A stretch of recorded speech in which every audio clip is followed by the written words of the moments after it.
제9장. 내가 그리스도 안에서 참말을 하고 거짓말을 아니하노라. 나에게 큰 근심이 있는 것과 마음에 그치지 않는 고통이 있는 것을 내 양심이 성령 안에서 나와 더불어 증언하노니, 나의 형제 곧 고륙의 친척을 위하여 내 자신이 저주를 받아 그리스도에게서 끊어질지라도 원하는 바로라. 그들은 이스라엘 사람이라. 그들에게는 양자됨과 영광과 언약들과 율법을 세우신 것과 예배와 약속들이 있고, 조상들도 그들의 것이요, 육신으로 하면 그리스도가 그들에게서 나셨으니 그는 만물 위에 계셔서 세세의 찬양을 받으실 하나님이시니라. 아멘. 바울은 지금까지 구원사에 관한 긴 설교를 했습니다. 죄의 진노 가운데 있던 인간을 어떻게 하나님이 구원하셨는지, 그 과정 가운데 율법의 역할과 예수 그리스도께서 하신 일, 그리고 성령이 하신 일들까지 구원에 관한 큰 그림을 설명했죠. 그리고 9장에서 문득 바울은 자신의 동족 유대인들에 관한 얘기를 하고 있습니다. 구원에 관해서 얘기하다가 자신의 동족들에 대해서 이제 이야기를 하는 것이죠.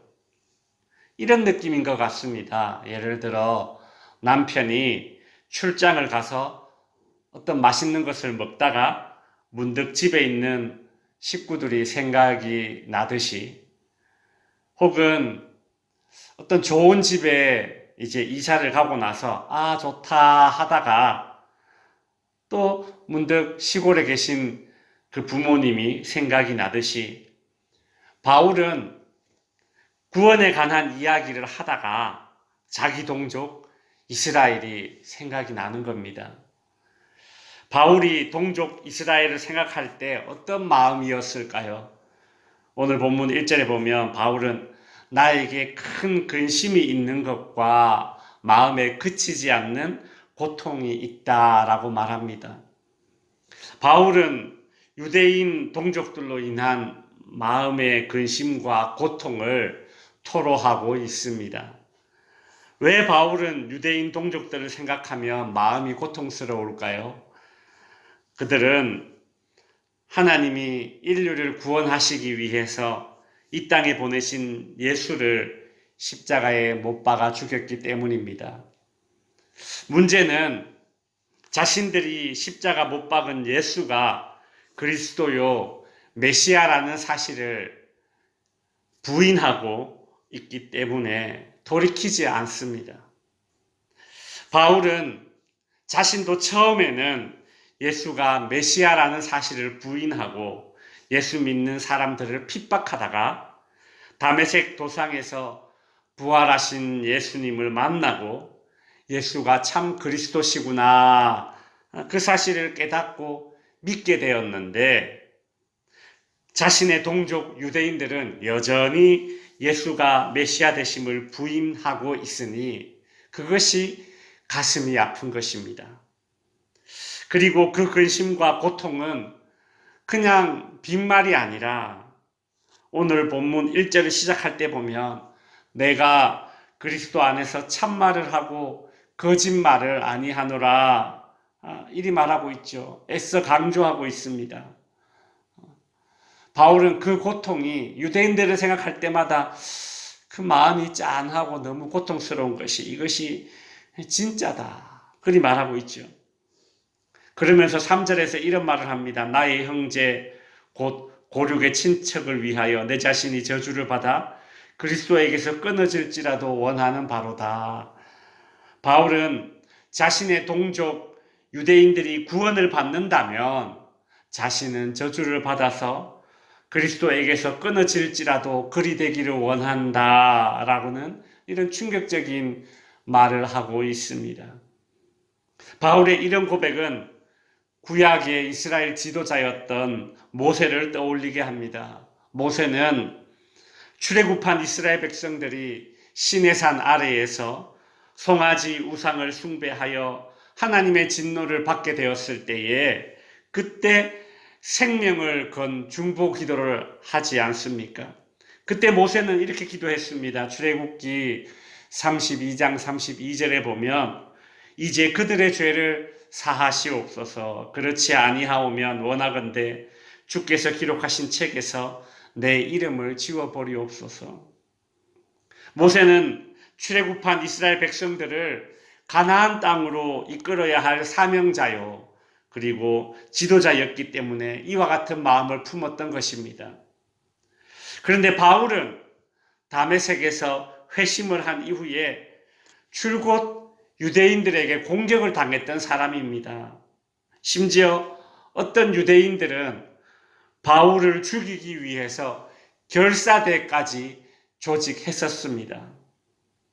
그런데도 바울은 그런 유대인들을 떠올리면서 자신이 저주를 받아 그리스도에게서 끊어질지라도 저 유대인들이 구원받기를 원한다, 그리 말하고 있는 것이죠. 예수님께서 자신을 십자가에 못 박는 그 군중들을 향해서 중보하셨던 것처럼 바울도 자신을 핍박하는 그 선교를 회방하고 있는 그 유대인들을 위해서 중보하는 것입니다.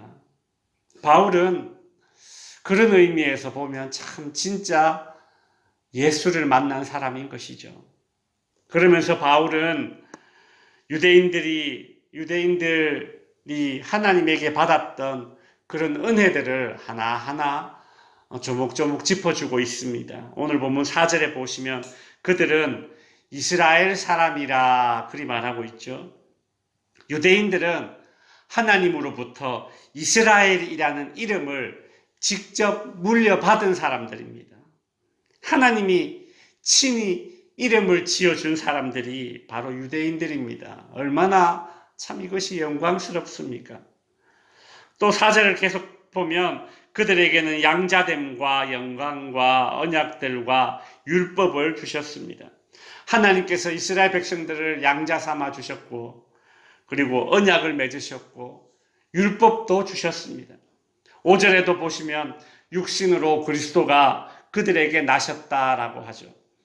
예수님이, 그리스도가, 메시아가 유대인의 혈통으로 이 땅에 나셨습니다.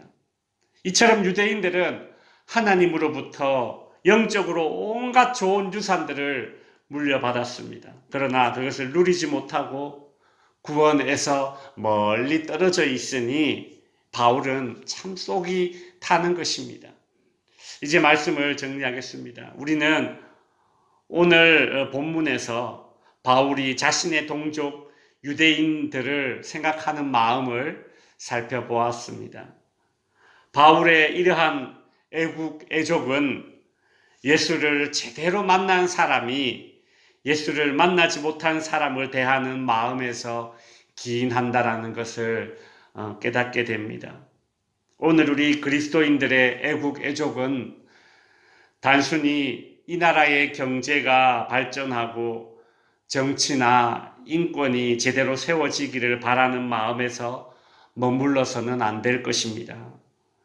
예루살렘 성을 바라보시면서 예루살렘아 예루살렘아 암탉이 병아리를 품으려고 하는 것 같이 내가 너희를 품으려 함이 몇 번이더냐를 외치시던 그 예수님의 심정이 바울 안에 흘러 들어갔고, 그것이 곧 우리 그리스도인들의 마음속으로 흘러 들어와야 하는 애국애족의 마음입니다.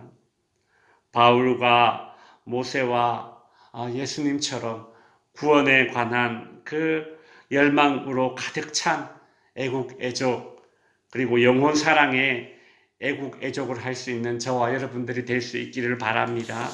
기도하겠습니다.